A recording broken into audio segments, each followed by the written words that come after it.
o chefe da equipe que mais realiza transplantes de fígado no mundo, o Benhur Ferraz Neto. Benhur, venha para cá.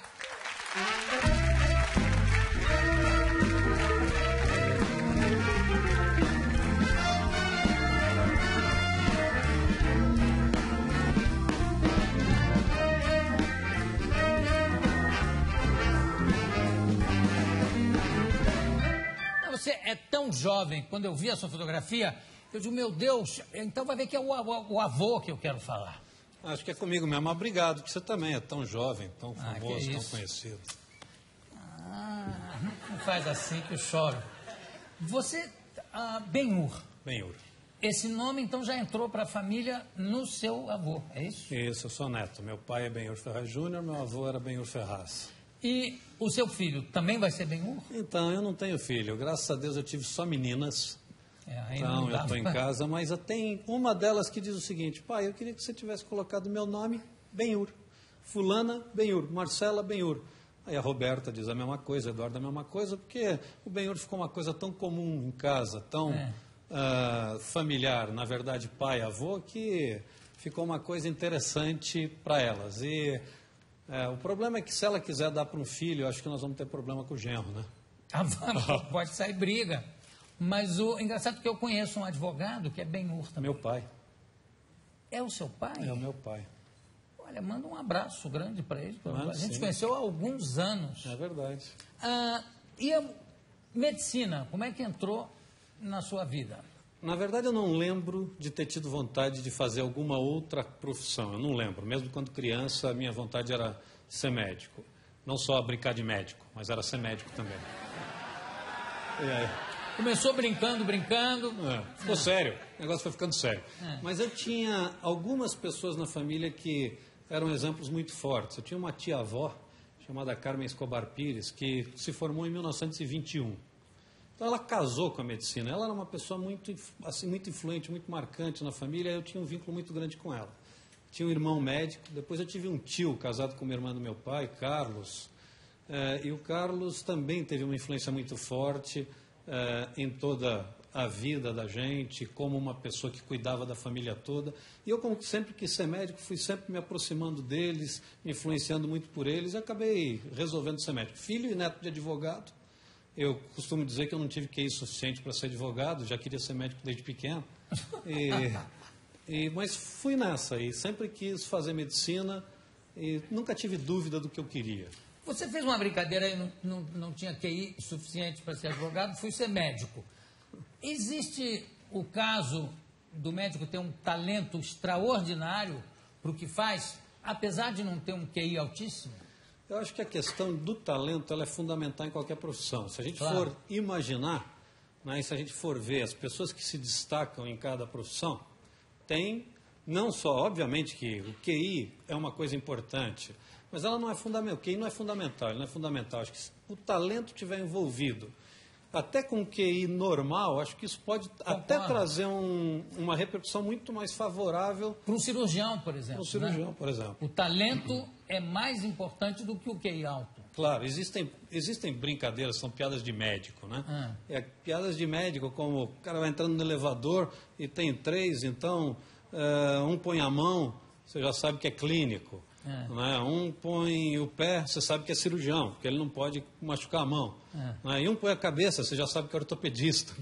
Então, essa questão de QI, ela, na verdade, não depende exatamente do que cada um vai fazer e evoluir. Mas, assim, o talento é uma coisa importante, especialmente na área cirúrgica. Algum tipo de habilidade manual você tem que ter, né? Claro. Existe uma, quer dizer, na ficção, existe sempre o fato do cirurgião estar treinando a dar nó com a mão só. Isso tudo é verdade ou é um pouco... Absoluta verdade. Se você olhasse para a minha cama, no meu quarto, quando eu era acadêmico na Faculdade de Medicina de Sorocaba, e a gente tinha lá a cama com aqueles... ali, a cabeceira. A cabeceira era todinha cheia de fios cirúrgicos, porque é uma coisa de treino. Então, a gente pegava o fio que sobrava da cirurgia, pegava linha mesmo normal, punha ali, amarrava e ficava dando nó com uma mão só, mão esquerda, mão direita, ia treinando nisso, para ver se na próxima cirurgia que você fosse entrar como aluno, como ajudante, você já tinha um pouco mais de habilidade para dar um nó e seu professor ia gostar de você estar dando nó. Então, assim, isso é absoluta verdade. E os mais habilidosos são os mais chamados para fazer assistência na hora da cirurgia? Não, acho que quando o professor está ainda na fase de... Ainda na fase de estudante, mas que tem algumas coisas que são importantes nisso. Não só a habilidade, mas a disponibilidade.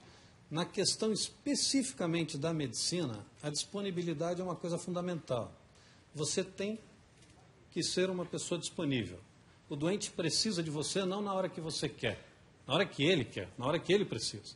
Então, a disponibilidade faz parte da formação do médico. E claro que vai se destacando mais ou vai tendo mais oportunidades quem tem mais disponibilidade.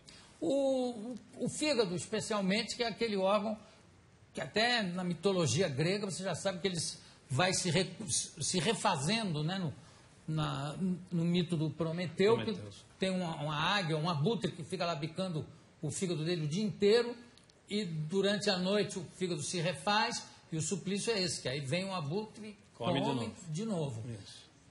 Até que ponto, qual é o grau de auto-reconstrução do fígado? O fígado tem uma característica muito especial nesse sentido, porque ele tem essa capacidade regenerativa. Não é que ele se perder um lado, aquele lado se refaz, mas aquele lado que ficou, ele cresce a ponto de ter um número de células suficientes como se fosse um fígado inteiro. Só para você ter uma ideia, para todos terem ideia, a gente pode tirar 75% do fígado, que este restinho de fígado normalmente dá conta do recado e acaba em poucas semanas crescendo do tamanho original do fígado. Então é realmente um órgão que permite uma capacidade muito grande de intervenções. Certo. Não é? Hoje a gente tem, por exemplo, a possibilidade de pegar um fígado de uma pessoa que morreu e que a família doou os órgãos e dividir esse fígado para 2 receptores, por exemplo.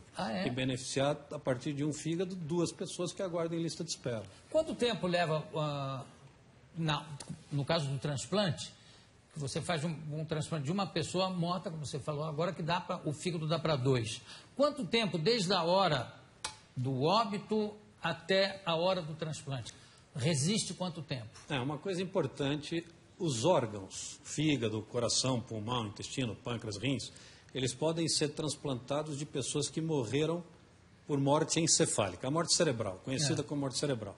E nesta situação, nessa circunstância, por aparelhos e medicações, a gente consegue manter o coração batendo por algumas horas. Então, num regime de terapia intensiva ou num pronto-socorro, a gente consegue manter o coração batendo com o único objetivo de levar sangue para os órgãos para que eles possam ser utilizados para transplante. Caso contrário, para tudo. E, então, assim, do momento da retirada do órgão, que é o momento numa cirurgia convencional, em que todas essas equipes se juntam no mesmo horário para fazer a retirada desses órgãos daquele cadáver, ou daquele doador falecido, esses órgãos recebem as soluções de preservação. São soluções especiais, onde eles vão ser gelados e ficar dentro desse líquido. A partir do momento que este líquido é colocado no fígado, ele tem até, idealmente, 12, 14 horas para receber o sangue de quem recebe. Então, isso quer dizer, pode vir de outros estados, pode vir de outros estados. Existe um sistema hoje no Brasil, um Sistema Nacional de Transplantes, extremamente organizado, um exemplo de saúde pública nacional, um exemplo de saúde pública hoje internacional, e que conta com uma logística interessante. Então, assim, claro, os estados consomem os seus doadores conforme eles têm receptores, conforme eles têm pacientes aguardando.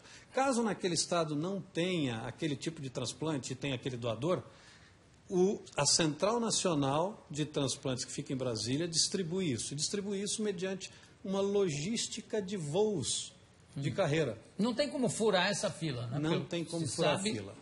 Não tem. Esta é uma coisa importante das pessoas saberem.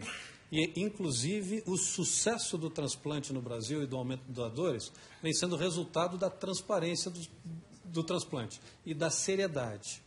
Então, a credibilidade no sistema faz com que as pessoas cada vez doem mais.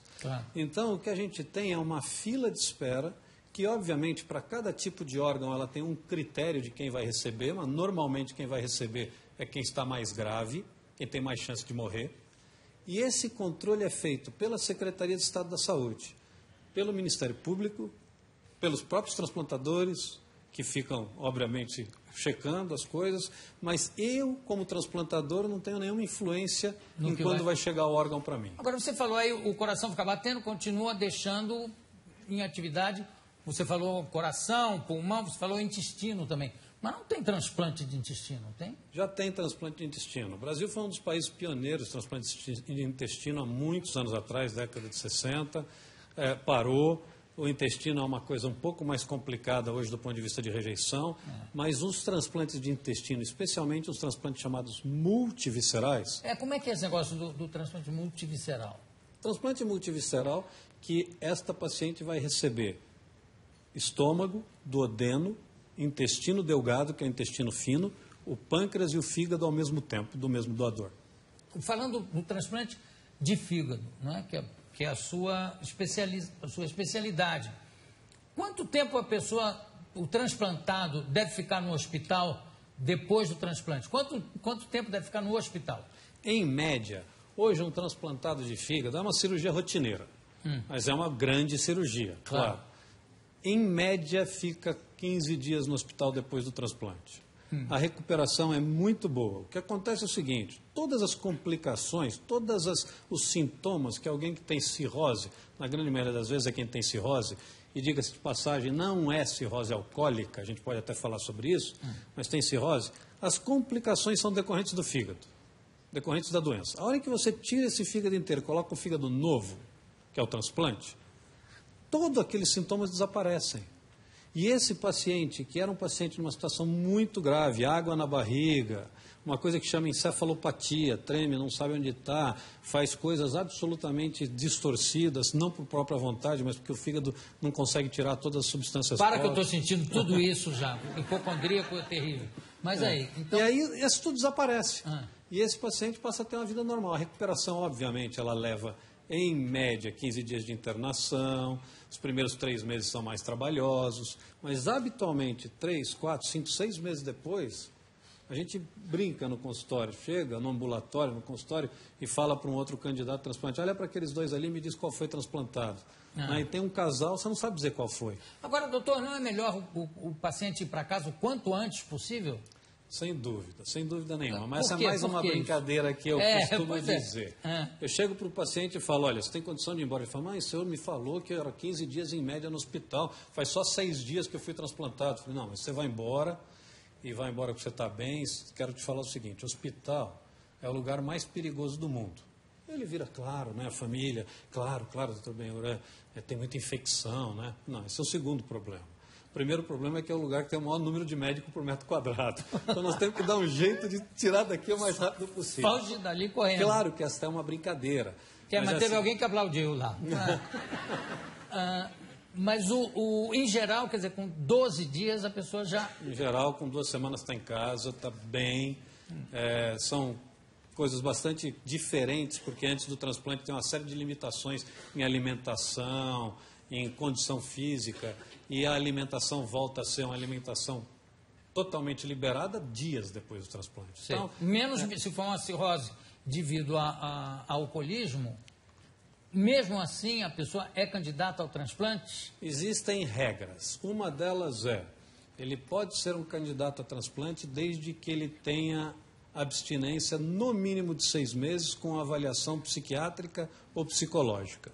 Então, esta é uma coisa bastante importante. O que a gente percebe é que, na grande maioria das vezes, as famílias nos dizem, não, ele voltou a beber, e você, obviamente, comunica isso, suspende, enlista e não transplanta. Tem, obrigatoriamente, que ter 6 meses de abstinência. E esta é uma questão que a gente pode entender da seguinte forma, existe a necessidade de utilizar este recurso, que é um recurso extremamente escasso, que é o recurso do enxerto do fígado.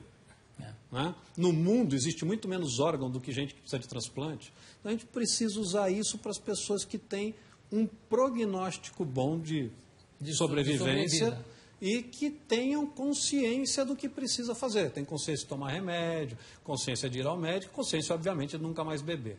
Por isso que a cirrose alcoólica não é a indicação mais comum de transplante de fígado, e sim aquela causada pelo vírus da hepatite C. Doutor, e quanto à rejeição? Diminuiu os remédios anti-rejeição? Estão mais sofisticados hoje em dia? Como é que é? Não, melhorou muito. Hoje a rejeição, especialmente no transplante de fígado, não é mais um problema. É raro hoje a gente encontrar um caso de rejeição. Quando existe, é uma rejeição aguda que a gente resolve só com a mudança do nível do remédio, da dose do remédio. Então, assim, rejeição praticamente não faz mais a gente perder um transplante. Mas continua, quer dizer, a pessoa continua existindo no remédio até o fim da vida. Continua no remédio até o fim da vida, mas é um remédio de manhã, um remédio à noite, um comprimido de manhã ou à noite, que serve para como se fosse qualquer outro tratamento crônico. Na verdade, a gente demonstra a importância disso para que essa pessoa possa realmente desenvolver décadas e décadas com aquele fígado com uma vida boa. E o que é importante, que foi importante nos últimos anos, não só a melhor qualidade desses imunossupressores, que são remédios que diminuem a imunidade, quer dizer, a defesa do organismo diminui um pouco, mas o que foi importante foi o aprendizado em lidar com quanto a gente deve diminuir a defesa. Agora, quantos transplantes você faz por semana? Nós fazemos 200 transplantes por ano no Einstein. E o que você está fazendo aqui a essa hora que não está lá transplantando? Eu fiz um agora há pouco. Confesso para você que eu saí agora há pouco de lá e eu tenho uma equipe grande. Claro que não sou eu que faço tudo, essa é uma coisa importante, esse é um trabalho de equipe, não só de equipe médica, como uma equipe multiprofissional. Claro. Mas hoje eu tenho 10 cirurgiões que trabalham junto comigo, 8 clínicos, todos eles trabalham muito e a gente só consegue fazer tudo isso por conta de uma equipe muito grande, muito especializada e de uma infraestrutura tão boa quanto a estrutura do Einstein. Agora, essa equipe faz quantos transplantes por semana? Existe uma... Existe. A gente faz, em média, 18 transplantes por mês, o que dá aí 5 transplantes por semana, talvez um pouco menos, né? 4,5, 5. Isso inclui, obviamente, uma série de condições.